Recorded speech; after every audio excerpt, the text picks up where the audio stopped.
seguindo no assunto de derivadas, a gente vai ver agora a regra da cadeia para a função composta. Então, sejam y e x duas funções deriváveis, tal que y é igual a f de x e x é igual a g de t, a gente tem que a composta também é derivável e vale f' de g de t vezes g' de t. Então, de onde vem isso? A gente pode chamar h' de t de df dividido por dt, e aí quebrar essa divisão em uma multiplicação de duas divisões, que representa a derivada de f em relação a g vezes a derivada de g em relação a t, que é o nosso resultado original. Aplicando o que a gente viu nesses dois exemplos.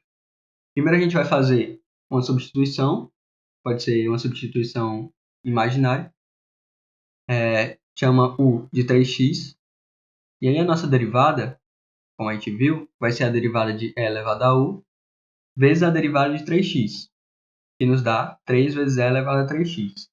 Agora a gente vai fazer u igual a t ao quadrado, aplicando o que a gente viu. A derivada da nossa função vai ser a derivada do seno de u vezes a derivada de t ao quadrado, o que nos resulta em 2t vezes cosseno de t ao quadrado. Agora a derivação de f de x elevado a g de x. Bom, a gente chama a nossa função de y. Agora a gente vai usar um artifício que é aplicar ln dos dois lados. E aí percebam que a gente pode passar esse g de x como multiplicador do logaritmo. E por fim a gente vai pegar esse e que está na base do ln de y, vai passar como expoente. A gente tem isso. Agora, se a gente derivar a nossa função, a gente já viu que a derivada de e elevado a uma função u, por exemplo, vai ser esse mesmo e elevado a u vezes a derivada do nosso u. Ok? Agora, vamos aplicar esses dois exemplos. Derivada de x elevado a x. Bom, como a gente viu, a gente só vai aplicar a fórmula. Aí nos resta saber a derivada de x vezes ln de x. Que, se vocês lembrarem da regra do produto, vai resultar em ln de x mais 1. Agora, para y igual a 3x, 3 elevado a x. 3 elevado a x. A gente vai derivar y aplicando a fórmula. E aí, derivando o que está dentro, nos resta apenas ln de 3. Porque ln de 3 é uma constante. É como se saísse da derivada. E a derivada de x é 1. Agora, as derivadas arcotrigonométricas. Se a gente quiser saber qual o valor da derivada do arcosseno de x, então vocês têm que lembrar que o seno do arcosseno de x é igual a x. E aí, quando a gente deriva, a gente vai ter a derivada da função externa vezes a derivada da função interna, que é a que a gente quer saber. Isso é igual à derivada de x, que é 1. Agora a gente observa o triângulo, e esse triângulo ele diz que o seno do arco cujo seno é x, o seno desse ângulo vale x. Agora, qual seria o cosseno do arco cujo seno é x? Seria raiz de 1 menos x ao quadrado. Então, quando a gente passa o cosseno de arcosseno de x dividindo, a gente tem o resultado que a gente quer. Agora, a derivada do arco cujo cosseno é x. Novamente, a gente parte do mesmo de um resultado semelhante, que o cosseno do arco cujo cosseno é x vale x. A gente deriva. A derivada da externa é menos seno. A derivada da interna é o que a gente quer saber. E a derivada de x é igual a 1. Agora, observando o triângulo novamente, a gente tem o cosseno do arco que a gente quer saber. E qual seria o seno? Seria raiz de 1 menos x ao quadrado. Então, a gente tem que a derivada do arco cosseno é 1 sobre menos raiz de 1 menos x ao quadrado. E qual a derivada do arco tangente? A gente vai partir do mesmo, de um resultado semelhante, que a tangente do arco cuja tangente é x vale x. E aí lembra que a derivada da tangente, quando a gente fizer a regra do quociente, vai dar 1 sobre cosseno ao quadrado de x, que é a nossa secante ao quadrado de x. Então, a derivada fica dessa forma. Aí a gente isola o que a gente quer saber, e vai ficar 1 sobre secante ao quadrado. Só que 1 sobre secante ao quadrado é igual a cosseno ao quadrado. E aí, observando o triângulo, a gente tem que o cosseno ao quadrado vai dar justamente 1 sobre 1 mais x ao quadrado. Agora, a regra de L'Hospital. Essa regra é útil quando as duas funções que estão no nosso quociente tendem a zero. E o que ela diz? Se o limite da função que está no numerador e o limite da função que está no denominador for igual a zero, a gente pode substituir o limite da divisão dessas duas funções pelo limite da divisão das derivadas de cada função. O mesmo ocorre se o limite das funções em cima e embaixo, no numerador e no denominador, tender a infinito. Então, vamos supor esse exemplo. O limite, se vocês observarem, o numerador vai tender a zero e o denominador também. Então, a gente vai simplesmente aplicar a derivada no numerador e no denominador, nos resultando nesse limite. E aí, quando a gente aplicar x valendo 1, a gente vai ter que o limite da função original é menos 5 quartos. Agora, vamos analisar intervalos de crescimento e decrescimento. A gente tem que ter uma noção de que quando a derivada for positiva, então a nossa função é estritamente crescente nesse intervalo. E por que isso, né? Se vocês perceberem na fórmula do limite da derivada, na verdade, como a nossa derivada é um limite, se o h é positivo, a gente tem que o numerador também deve ser positivo, para que a nossa derivada seja positiva. Então, para o numerador ser positivo, o próximo ponto no gráfico tem que ser maior do que o ponto anterior. Logo, a função é crescente. Analogamente, a gente vai ter que, se a derivada é negativa,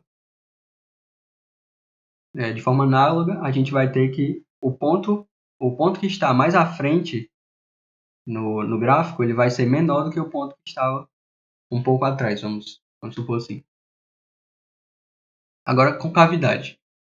Observem as figuras. Se a nossa função, o valor da nossa função, for maior do que o valor da tangente em determinado ponto, a gente diz que a função tem concavidade para cima. Outra forma de identificar isso é se a derivada segunda da nossa função for positiva. Ou de forma análoga, se a nossa função tem um valor menor do que o valor da nossa tangente, a gente diz que a função tem concavidade para baixo, e outra forma de identificar isso é a derivada segunda ser menor que zero. Antes de chegar em análise gráfica, que é um dos pontos mais importantes, a gente vai ver o ponto de inflexão. Esse conceito é simples. O ponto de inflexão simplesmente é o ponto onde a curva muda, muda para qual concavidade ele vai. Então, por exemplo, na figura, a partir do ponto A, a nossa figura ela era curva para baixo e agora ela vai ficar curvada para cima. Agora, análise e esboço do gráfico.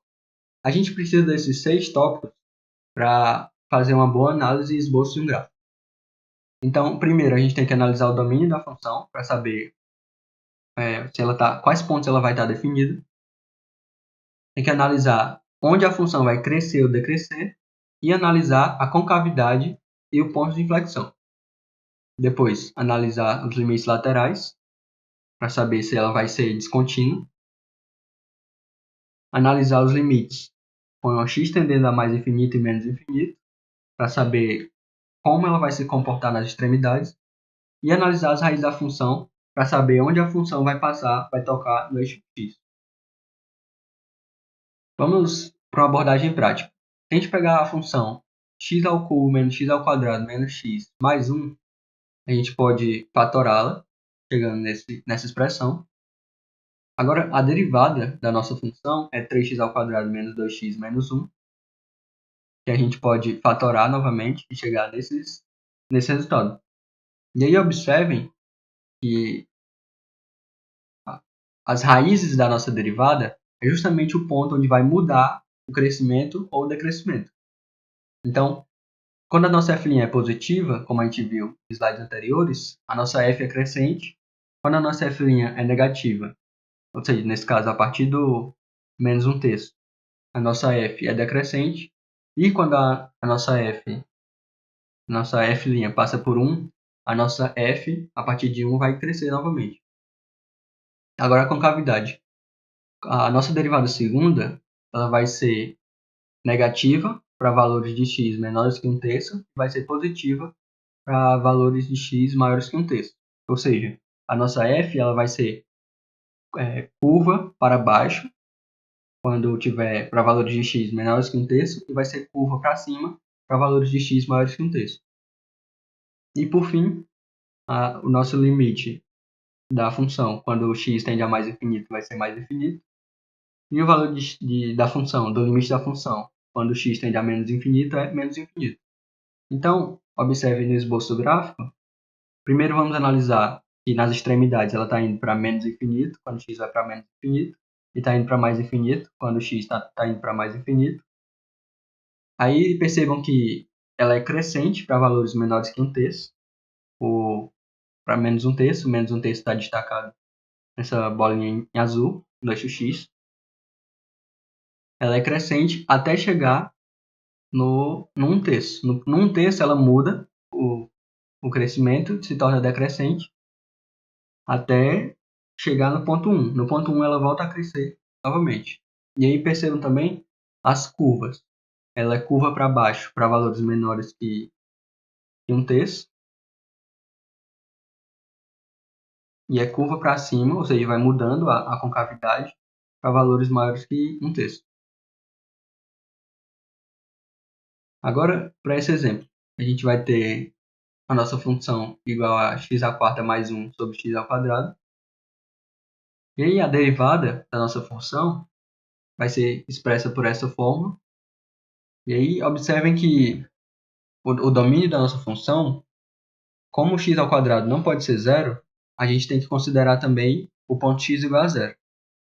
Então, a nossa f' vai ser negativa para valores menores que menos 1, vai ser positiva para valores maiores que menos 1, vai ser negativa para valores maiores que 0 e positiva para maiores que 1. Ou seja, ela vai decrescer, crescer, decrescer e crescer novamente.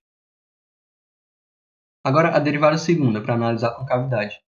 Bom, se a gente fizer a derivada segunda, a gente chega nessa expressão, 2 mais 6 vezes x elevado a menos 4. E aí, observem que para quaisquer valores de x, diferente de zero, a concavidade vai ser positiva, vai ser para cima.